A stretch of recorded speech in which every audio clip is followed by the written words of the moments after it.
Paul is asking, what's my position on Yelp? So first of all, I don't opine on publicly traded companies. I don't even know if they're publicly traded anymore. I don't follow the markets in any way, shape, or form. I have literally 0% of my wealth invested in bonds, equities, or any of that stuff. I'm like basically all in tech startups.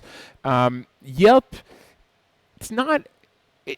I suppose that you could say it's a marketplace because it sits between the restaurants and the consumers of information on the other side. It's not the type of marketplace I focus on. I really like the transactional marketplaces where you buy and sell a service or a product and you can take a commission in between them. So it doesn't really fit in that category. So I'm not the most knowledgeable on the dynamics of things that are these types of marketplaces.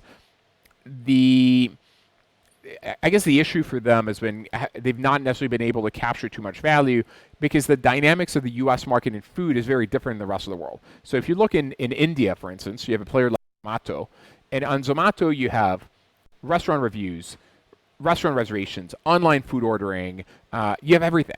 But because of the way the U.S. came to be, you ended up having OpenTable for reservations. You ended up having like Yelp for reviews and maybe menu pages for menus and Seamless Grubhub and Uber Eats for delivery. And there's even a nuance there. Uber Eats will deliver on behalf of restaurants that don't have their own delivery infrastructure. Seamless Grubhub is really a marketplace where you order food from restaurants that have their own delivery infrastructure.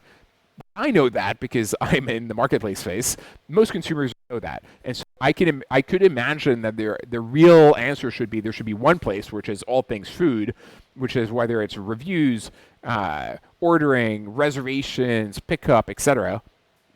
Unlikely to happen. There's enough fragmentation in the U.S. and each of these markets are big enough, but it's not the way I would have imagined the end game to be. And definitely in countries like India, you see that the end game is one player that owns all of this. Probably in the U.S., the antitrust authorities would not let it happen.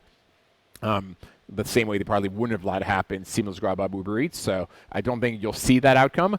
But that probably means that Yelp does well, but doesn't do nearly as well because it's not in a position to command take rates or commissions the way the other categories or players are doing it.